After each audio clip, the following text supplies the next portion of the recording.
Muito bem, então sejam todos bem-vindos a mais essa aula do Instituto. Nós vamos começar fazendo uma oração. Quem gostaria de fazer a oração? Tá todos aí? Eu posso fazer. Faz favor, Diego. Baixar um pouco o volume aqui. Quando eu habilito meu áudio, tem que baixar o volume do desenho do Miguel aqui. Ah, tá, tudo bem. Oração final.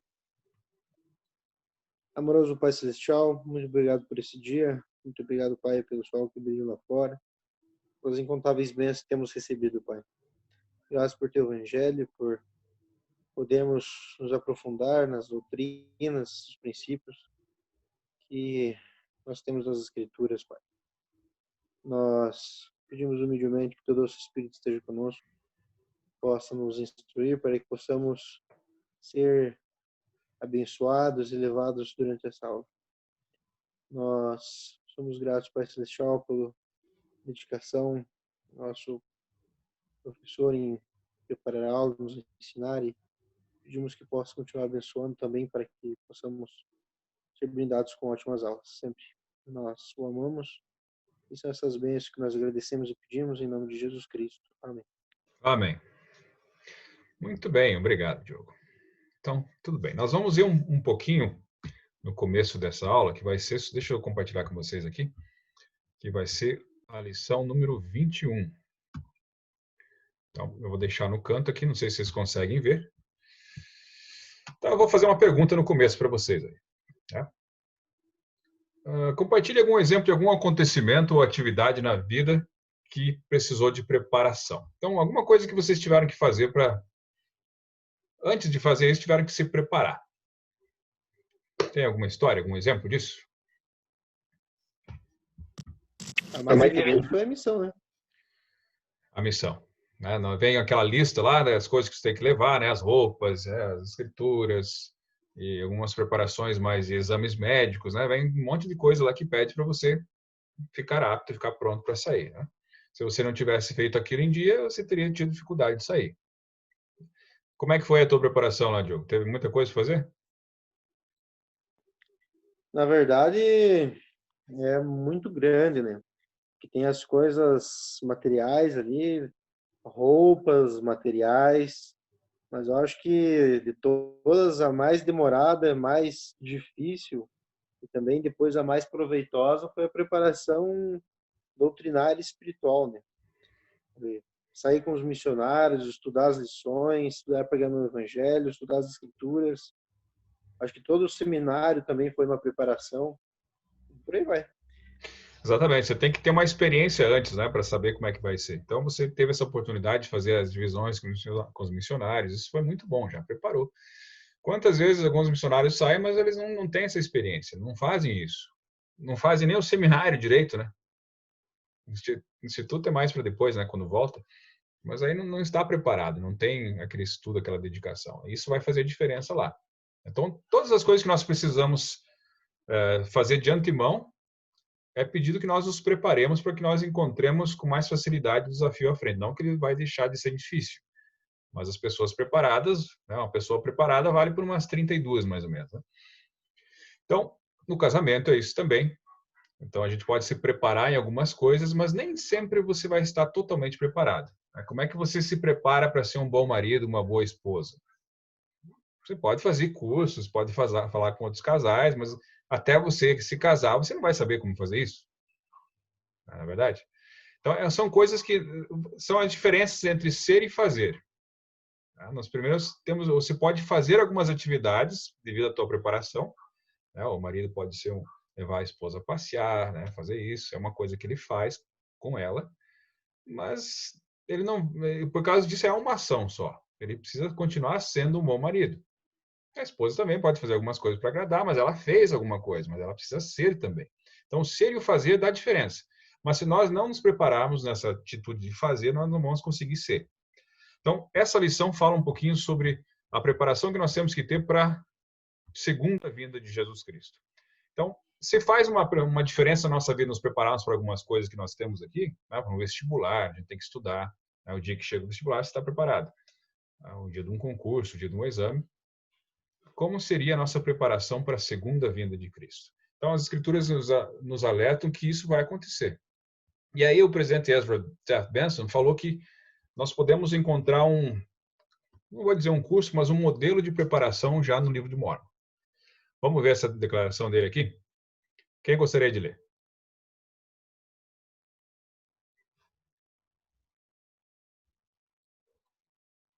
Tá todo mundo escondido aí hoje?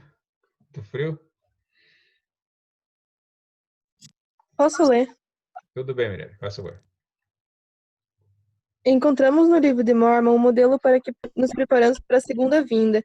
Grande parte do livro aborda as poucas décadas que antecedem a vinda de Cristo na América. Um estudo criterioso desse período nos permite determinar que algumas das pessoas foram destruídas nos terríveis juízos que precederam sua vinda e que levou outras a permanecerem no templo, na terra de abundância, e tocaram as feridas das mãos e dos pés. Muito bem, obrigado, Mirelle. O livro de Mórmon traz essa grande época de preparação da vinda de Cristo. Então, ao mesmo tempo que ele estava vivendo na Palestina, estava fazendo o seu ministério mortal lá, ensinando, ele tinha as outras ovelhas que não eram daquele aprisco, mas que também convinha a ele congregar estas. E elas ouviriam a sua voz desse lado do continente. Então, os profetas desse lado também estavam preparando o povo para a sua vinda. E todos eles recebiam os ensinamentos dos céus, admoestavam o povo, advertiam o povo de que o Senhor virá, o Senhor está vindo. Tanto que os sinais, a gente vai ver um pouco disso, os sinais da vinda dele nas Américas foram muito mais fortes, muito mais convincentes do que os sinais lá, devido à preparação do povo. Então, quando o Senhor alerta o povo através do profeta, o povo recebe um ensinamento claro, eles também são cobrados pelos sinais que eles recebem. No dia que ele nasceu lá, em Belém, teve 3 dias de luz aqui nas Américas. O sol baixou, o sol se pôs, mas continuou claro por 3 dias. Então, foi um sinal já muito grande. E também no sinal da sua morte, que também foram 3 dias de trevas. E houve toda essa convulsão na Terra. Mas olha lá, como é que faz a diferença? Qual a diferença de a gente saber disso, né? Se preparar para a segunda vinda dele?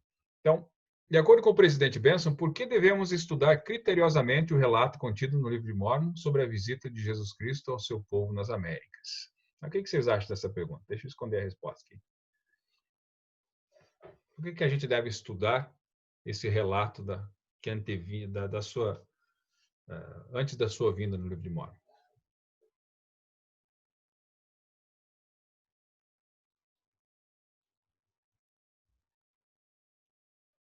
Vai fazer alguma diferença?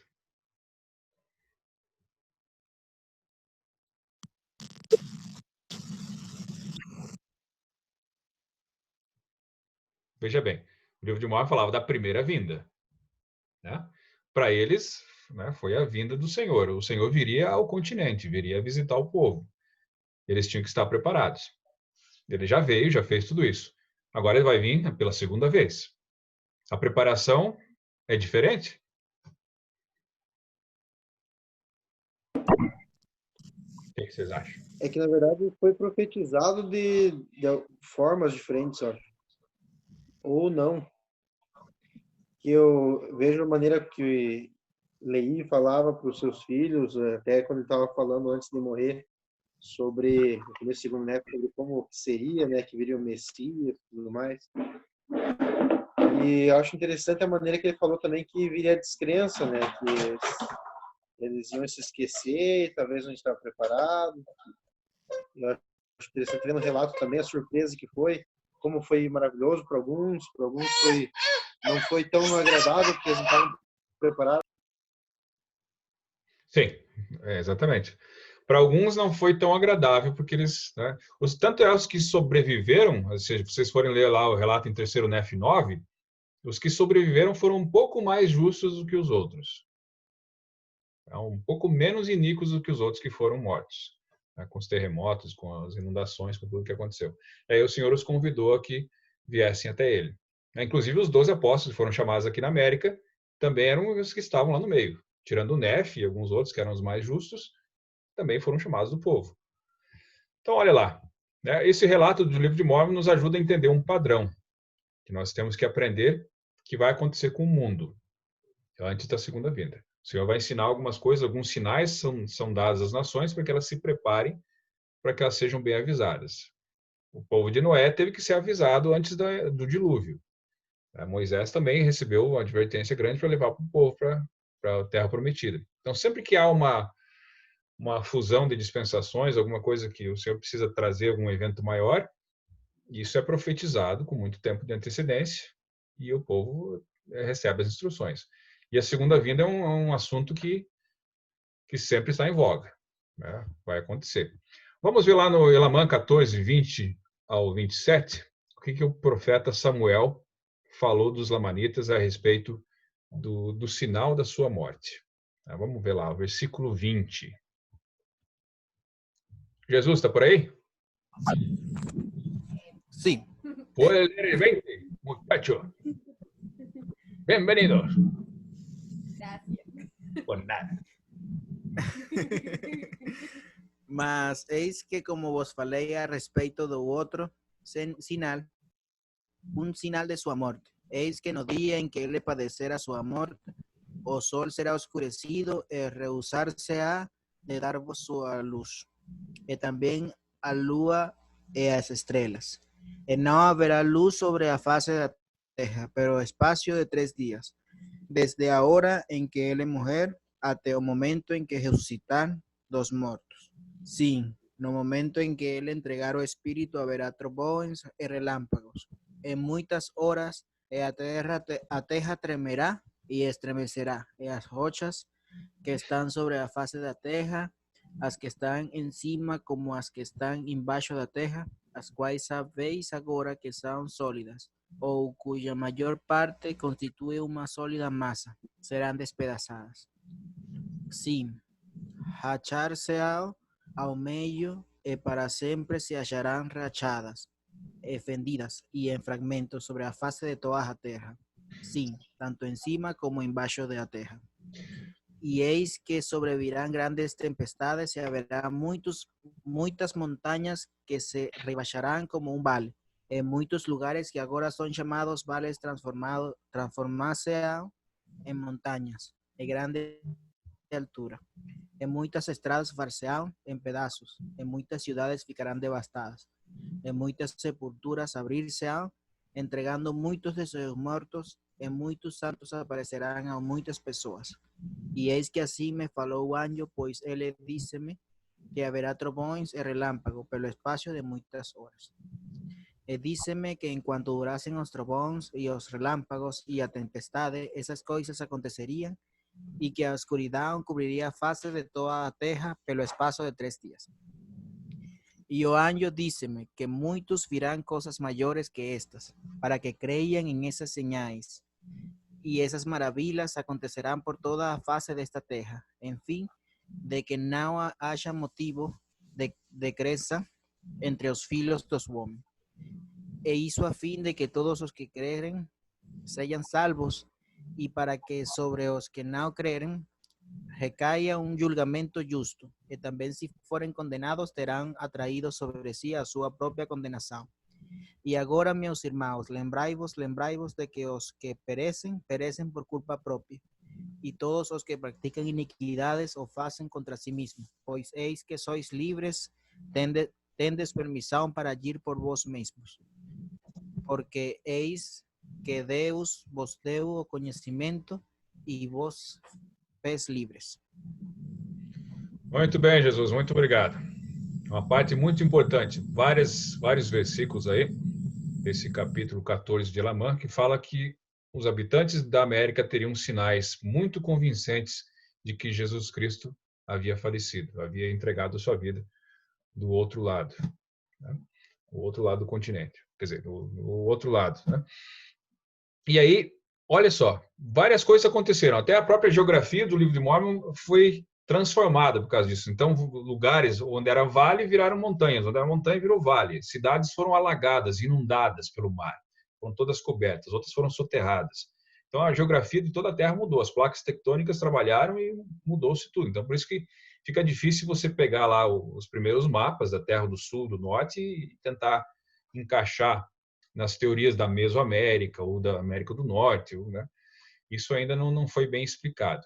E, na verdade, os profetas dizem que não precisa se preocupar tanto com isso, né? Mais pela veracidade do ensinamento. Mas isso aos poucos surgirá, as evidências surgirão, todas elas, as cidades enterradas, até aquelas armas enterradas pelos amonitas, os lamanitas, filhos de Amon, vão aparecer um dia como testemunho. Todas essas coisas que foram escritas no livro de Mórmon vão aparecer conforme o tempo. Mas olha lá, então as pessoas receberam esses sinais tão fortes, como Jesus leu aqui, para que isso? Né? Onde é que está aqui que fala que o julgamento seja justo? Deixa eu ver. Não.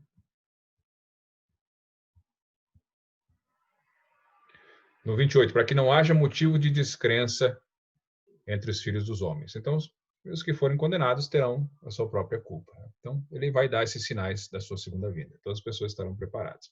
Agora, para os nossos dias, né, quais são os sinais que nós podemos já estar prestando atenção, que estão sendo dados para nós? O que vocês lembram dos sinais da segunda vinda?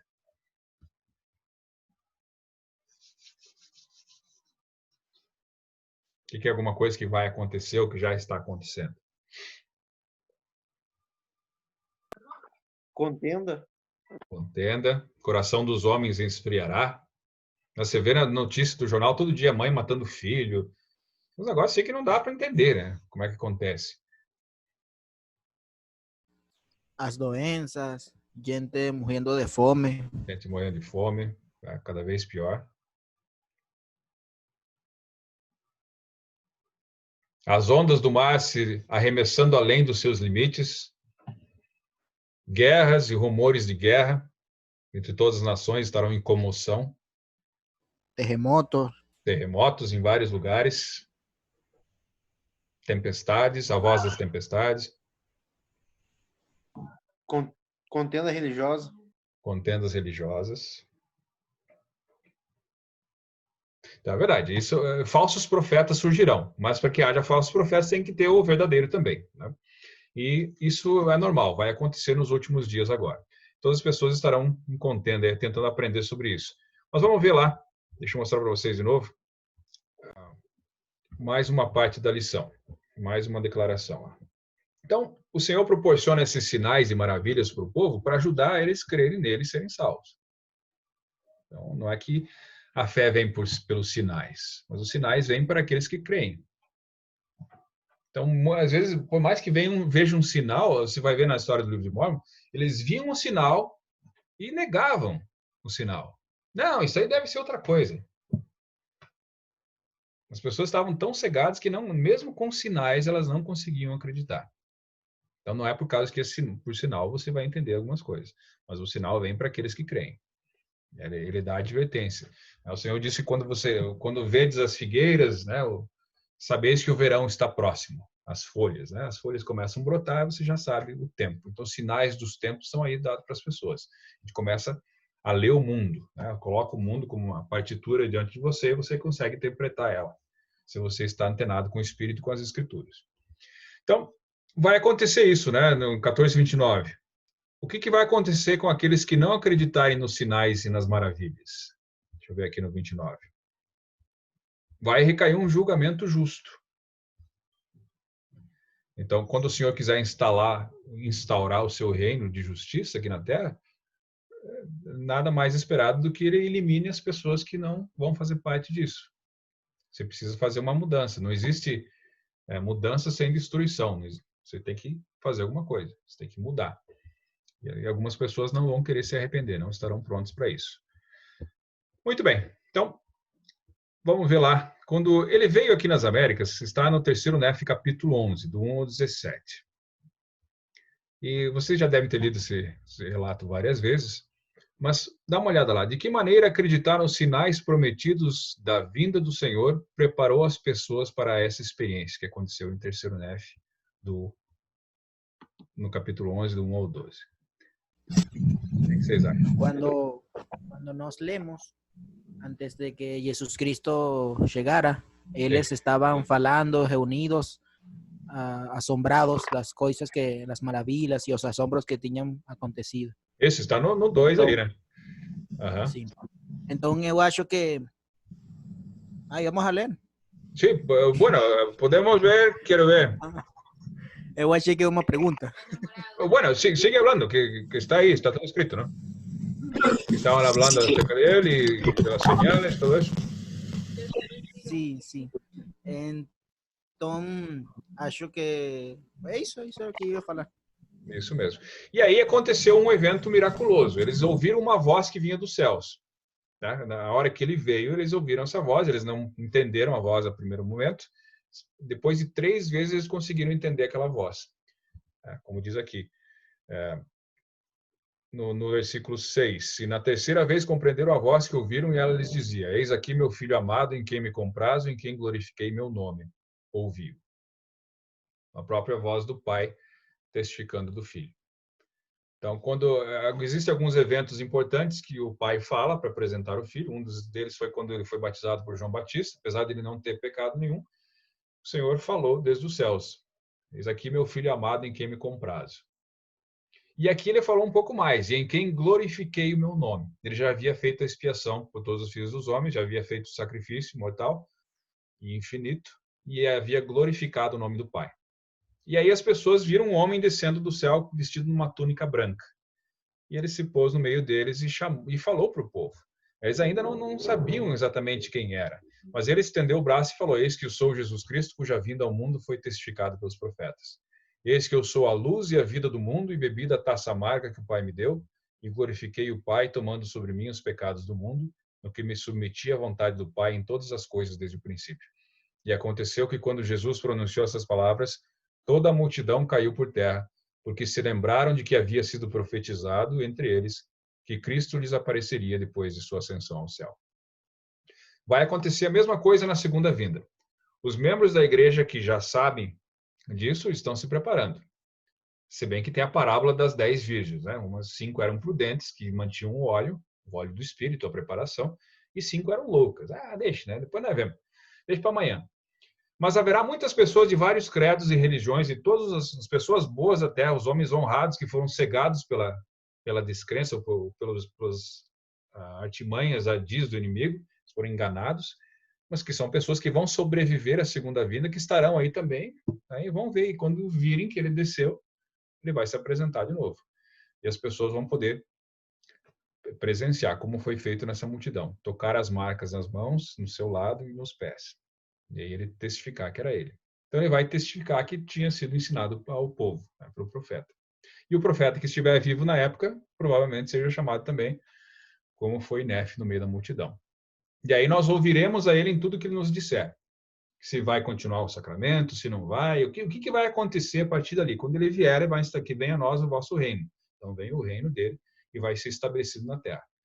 Mas não, quanto a ser membro da igreja ou não, já os profetas alertam, né? Os poucos sobreviverão. Né? Os membros mal escaparão, disse o profeta Joseph Smith. Porque quanto o conhecimento é maior, então você tem que ter uma dedicação maior. Mas aos pagãos, ser-lhes-á tolerável na primeira ressurreição. Então, eles virão também. Vamos ver o que mais que acontece aí.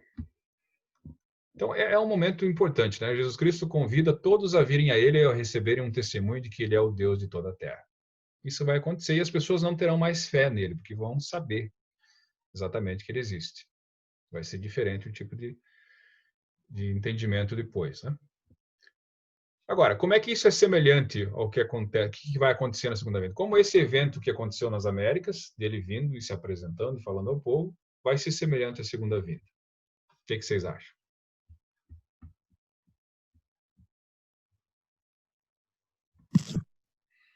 Pois é, nunca usei essa visita como para embasar a imaginação da segunda, né? Da segunda vez que ele vim para as Américas, então, ou para o mundo, né? Mas é uma boa pergunta. Acho que eu nunca imaginei detalhes dessa visita que pudesse embasar essa segunda. As escrituras falam que do Oriente ao Ocidente ele será visto. E as pessoas pensam, mas como que se a pessoa está lá no Japão, como é que vai ver ele no céu se está aqui nas Américas? Vocês lembram o que aconteceu no tempo de Peleg? É Peleg, não? É. Onde a Terra era uma só. Como é que era o nome daquilo? A Pangeia. Uma vez a Terra era um bloco de massa só. Depois, devido a vários terremotos, ela se separou. Se você pegar o mapa hoje, você encaixa ele, não é? Então, a Terra era um bloco só de massa, o resto era oceano. Então, na segunda vinda, antes da segunda vinda, vai voltar tudo.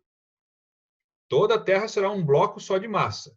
E vai surgir uma estrada que vai ligar Jerusalém a Sião, que vai ser aqui, no meio do mar. Pedaços de terra que estão embaixo do mar vão surgir, e aí vai ser possível ver ele do Oriente ao Ocidente, porque vai ser um bloco só de terra. Aí vai ser diferente, para poder ver ele. É forma disso acontecer, né? Oi? É a melhor forma de se cumprir isso, de todo mundo poder ver, né? As pessoas vão estar conversando sobre isso, né? Como está acontecendo, mas tudo isso foi profetizado já. Aí as pessoas que. Então, vai morrer muita gente. Já pensou para destruir tudo isso? E nós sabemos que o templo de Salt Lake está passando por uma reforma agora, vai durar 4 anos para resistir esse terremoto. Então, o Senhor vai ter que proteger o lugar, né? Porque a tecnologia humana não é sempre assim. Mas ele está sendo preparado para que ele resista e permaneça como um símbolo do monte do Senhor, né? O monte do Deus de Jacó. Ele vai permanecer pelo milênio, o templo de Salt Lake. Vai continuar. Não vai cair com o terremoto. E as pessoas que estiverem ao redor, elas vão ter que aprender a seguir esses sinais. Mas aí talvez seja tarde, né? O que a gente pode fazer para se preparar para a segunda vida? Então, não é que você vai ficar, né, olhando no jornal ou ficar apavorado aí com isso, né? Mas você tem que estar preparado pessoalmente para encontrar o Senhor. Você tem que estar fazendo o máximo que você pode, porque se ele aparecer, se ele venha, você esteja pronto para recebê-lo. Quando você falou antes sobre as pessoas negligenciarem ou ligarem os sinais, né? Sim, A primeira coisa que muitas vezes vem à mente é as pessoas, as demais pessoas do mundo, né? As pessoas, por exemplo, que não vivem o evangelho, muitas vezes não aceitam, acham que não tem Deus, ou que não é algo tão grandioso, ou ele não vai voltar dessa forma. Mas realmente é muito mais direto de algumas formas para nós membros da igreja, porque para nós então negar os sinais é exatamente isso, é deixar de se arrepender, deixar de guardar os mandamentos, é aquela história, né, deixar o dia do arrependimento para o último. é verdade. Eis que esta vida é o tempo para os homens se prepararem para encontrar Deus. Esta vida é o tempo para executarem os seus labores. Já dizia a moleque em Alma 34. Temos que nos preparar, né, todos os dias. E aí o Elder Oaks faz uma pergunta. Se a gente soubesse que fosse amanhã, então amanhã o Senhor vem, a gente ia mudar alguma coisa no nosso comportamento, no nosso sentimento? Olha lá que ele pergunta, né? Se nós soubéssemos que iríamos encontrar o Senhor amanhã, devido a uma morte prematura ou por causa de sua vinda inesperada, né? Ninguém vai saber o dia, né? Porque ele vem como um ladrão na noite, não tem como saber. Mas se a gente soubesse disso, o que nós faríamos hoje? Que confissões faríamos? O que deixaríamos de fazer? Que problemas de relacionamento teríamos que solucionar? A quem perdoaríamos? Que testemunhos iríamos prestar? Se faríamos essas coisas nessa ocasião, por que não agora? Por que não buscar a paz enquanto podemos encontrá-la? Existe um hino chamado Onde Encontrar a Paz e o Consolo. Onde é que a gente vai encontrar essa paz e o consolo? Então o Senhor diz, eu vos dou a minha paz vos dou. Não vou-la dou como o mundo a dá. Então, apesar do mundo estar em comoção, a gente ter vários problemas, você consegue ter paz se você se prepara. Fazendo essas coisas simples, né? Tentando manter uma vida justa, se arrependendo se for preciso, tentando conviver da melhor maneira possível com as pessoas, perdoando as pessoas, os seus erros, perdoar as nossas ofensas, assim como nós perdoamos a quem nos tem ofendido. Essa é a oração, esse é o exemplo que ele deu. Então, se a gente consegue fazer essas coisas, nós estamos mais preparados para esse dia. E é uma coisa diária, né? Como o Diogo falou. Então, por que é importante que a gente se prepare hoje, sabendo que fosse amanhã? O que vocês acham? Que diferença vai fazer isso na nossa vida? Uma das coisas que eu vejo que teve até um discurso do Elder Holland que ele falou sobre nós descermos do reino celestial para lidar com as coisas desta terra, né, do mundo celestial que nós vivemos. Então, a gente vive nos nossos dias devotando tempo e atenção para as coisas espirituais, mas também para coisas temporais, para trabalho, para muitas coisas, né? Eu acho que se eu soubesse que isso ia acontecer amanhã, a primeira coisa que eu ia fazer é cortar tudo aquilo que seria já desnecessário da vida temporal, né? Ia voltar toda a minha atenção e meu tempo para as coisas espirituais. Até estava falando com a Camila, eu tenho uma meta e isso me chamou muita atenção sobre um irmão que estava dentro do templo. Ele falou que ele tinha a ideia de dizimar o seu tempo, né? E ele falou que imaginava viver uns 100 anos, ou então eu fiz uma meta de 10 anos, né, servir o Senhor, né? Ele falou que aquele ano estava completando 10 anos, né, que ele estava servindo como missionário pela igreja, como casal, ou outras formas, né?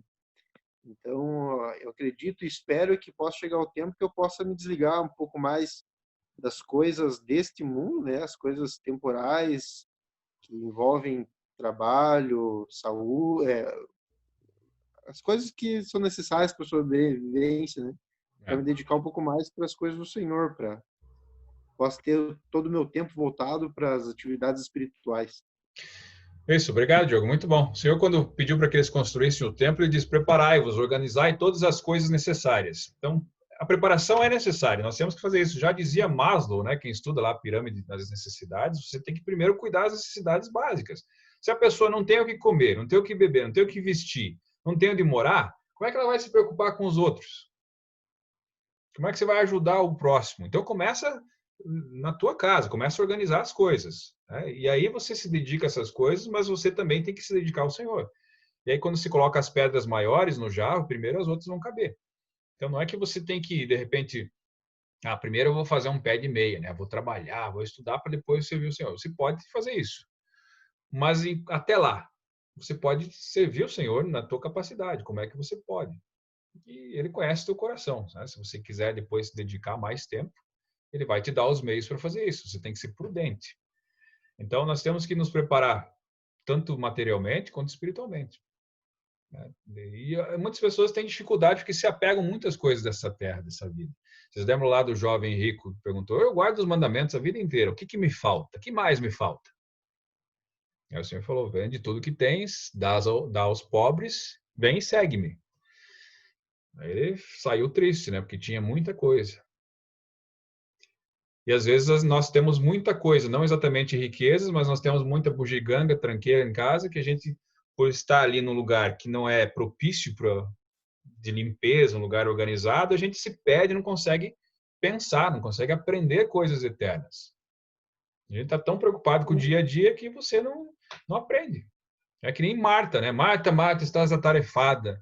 Jesus chegou na casa, em vez de ela sentar e escutar ele, não, deixa eu lavar a louça aqui, deixa eu arrumar. Né? E a gente fica na vida fazendo isso às vezes. Né? Quando nós deixamos para amanhã as coisas. Então, organizai-vos, preparai todas as coisas necessárias, deixar um ambiente preparado, organizado, e nós também limparmos o nosso vaso interior, não só o vaso exterior. Né? Mas é isso aí. Né? O Senhor vem em breve, e nós temos que estar preparados. Né? Ninguém sabe exatamente quando ou como vai ser, mas cada um sabe o que pode fazer, o que pode deixar de fazer. Alguém mais tem algum comentário, alguma pergunta? Eu sei que o tempo aqui está bem curto, né? A gente pode tentar salvar essa aqui e depois podemos ver um outro momento para falar disso. Alguém já estudou alguma coisa sobre a segunda vinda que gostaria de compartilhar, que tem esse entendimento?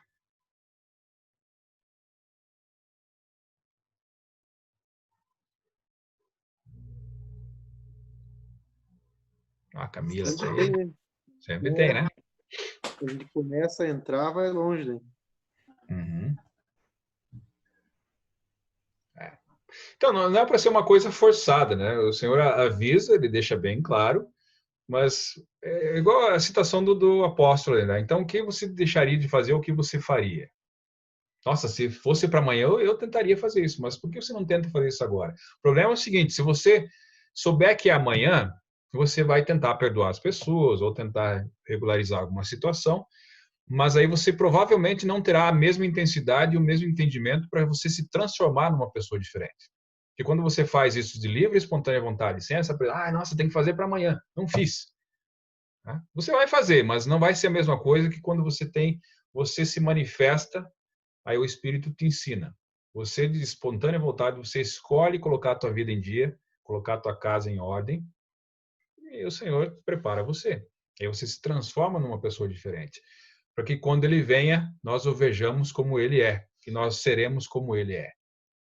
Então, é diferente você ser como o Senhor.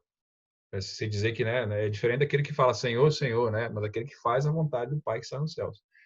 Então, essa é a diferença. Quando nós fazemos isso com antecedência, você está tranquilo. Você não se preocupa. Eu digo essas coisas em nome de Jesus Cristo. Amém. Amém. Eu acho que isso é um pouco mesmo a mesma teoria do jovem rico, né? Isso. Não que ele não pudesse chegar lá e pegar e simplesmente dar tudo que ele tem aos pobres. Isso não ia demorar muito tempo. Só que se desvencilhar de tudo isso é algo mais... Mas, nossa, quanto tempo levou para conseguir tudo isso, né? Agora eu vou simplesmente dar para os outros? Não é bem assim, né? O coração dele se desprender dessas coisas até ele seguir o Senhor de maneira correta. Muito bem. Temos alguns segundos aqui para terminar o tempo. Podemos terminar com uma oração? Quem gostaria de fazer a última oração? Eu faço. Tudo bem, Jesus, vai lá. Pai Celestial, somos gratos por este día y esta oportunidad de estar reunidos para un instituto.